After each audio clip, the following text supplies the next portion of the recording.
ಬೆಳಗ್ಗೆನೇ ಸೂರ್ಯಂಗೆ ಒಂದು ಹಾಯ್ ಹೇಳಿ ತಿಂಡಿ ಮಾಡೋಣ ಅಂತ ಅಡುಗೆ ಮನೆಗೆ ಬಂದೆ. ಮನೆಯವ್ರ ಮಗನ ಕರ್ಕೊಂಡು ಕ್ರಿಕೆಟ್ ಕ್ಲಾಸ್ ಹತ್ರ ಹೋದ್ರು. ಮೈಂಡ್ ಫ್ರೆಶ್ ಆಗುತ್ತೆ ಅಂತೇಳಿ ಮಾರ್ನಿಂಗ್ ಕ್ಲಾಸ್ಗೆ ಹಾಕಿದ್ದೀವಿ ನಾವು. ತಿಂಡಿಗೆ ಪನ್ನೀರ್ ಮಸಾಲ ಮಾಡೋಣ ಅಂತೇಳಿ ಎಲ್ಲ ರೆಡಿ ಮಾಡಿಕೊಂಡೆ. ಮಸಾಲ ಕೂಡ ರೆಡಿ ಆಯಿತು. ಇದಕ್ಕೊಂದು ಒಳ್ಳೆ ಕಾಂಬಿನೇಷನ್ ಅಂದರೆ ಚಪಾತಿನೂ ಹೊಸ್ಬಿಡೋಣ ಮಗ ಬರೋಷ್ಟೊತ್ತಿಗೆ ಅಂತ ಹೇಳಿ ಎಲ್ಲ ರೆಡಿ ಮಾಡಿಕೊಂಡೆ. ಈ ಥರ ಫೋಲ್ಡ್ ಮಾಡಿ ಹೊಸಿದ್ರೆ ತುಂಬ ಸ್ಮೂತಾಗಿರುತ್ತೆ, ಮಕ್ಕಳಿಗೆ ಬಾಕ್ಸಿಗೆ ಮಧ್ಯಾಹ್ನಕ್ಕೆ ಗಟ್ಟಿ ಆಗೋಲ್ಲ. ಹಾಗಾಗಿ ಇದೇ ಥರ ನಾನು ಚಪಾತಿ ಮಾಡೋದು. ಬಾಕ್ಸ್ ಕೂಡ ರೆಡಿ ಆಯಿತು. ಮತ್ತು ಸ್ನ್ಯಾಕ್ಸ್ ಬಾಕ್ಸಿಗೆ ಏನೂ ಇರಲಿಲ್ಲ ಅಂತ ಹೇಳ್ಬಿಟ್ಟು ನನ್ನ ತಮ್ಮ ಹಲಸಿನ ಹಣ್ಣಾಗಿತ್ತು ಅಂತ ಹೇಳಿ ಕಟ್ ಮಾಡ್ದೆ. ತುಂಬ ಚೆನ್ನಾಗಿತ್ತು, ಒಳ್ಳೆ ಟೇಸ್ಟಿಯಾಗಿತ್ತು ಹಲಸಿನ ಹಣ್ಣು.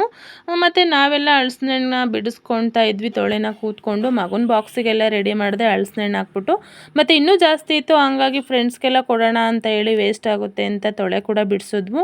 ಮತ್ತು ನಮ್ಮ ಪಕ್ಕದ ಮನೆ ಆಂಟಿಯವ್ರಿಗೆಲ್ಲ ಕೊಟ್ವಿ, ಅವ್ರು ಏನೇ ತಂದರೂ ನಮಗೂ ಕೊಡ್ತಾರೆ ಹಂಗಾಗಿ. ಮತ್ತು ಮಗ ಕೂಡ ಬಂದ ಅಷ್ಟೊತ್ತಿಗೆ ಅವ್ನು ಯೂನಿಫಾರ್ಮ್ ಎಲ್ಲ ಐರನ್ ಮಾಡಿ ಮತ್ತು ಅವನಿಗೆ ಬಾಕ್ಸಿಗೆಲ್ಲ ತಿಂಡಿನೂ ರೆಡಿ ಮಾಡಿ ಅವನಿಗೆ ಇಲ್ಲಿ ತಿನ್ನೋಕೆ ತಿಂಡಿ ಹಾಕ್ಕೊಟ್ಟೆ. ಅವ್ನು ಕೂಡ ತಿಂಡಿ ತಿಂದ. ಮತ್ತು ಮನೆಯವ್ರು ಕರ್ಕೊಂಡೋಗಿ ವ್ಯಾನ್ ಕೂಡ ಬಂದರು.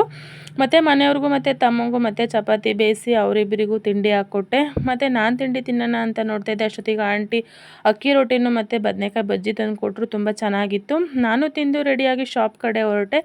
ಇದಾಗಿತ್ತು ಫ್ರೆಂಡ್ಸ್ ಇವತ್ತಿನ ವ್ಲಾಗು. ಈ ವ್ಲಾಗ್ ಏನು ಅನ್ನಿಸ್ತು ಪ್ಲೀಸ್ ಕಮೆಂಟ್ ಮಾಡಿ, ಶೇರ್ ಮಾಡಿ.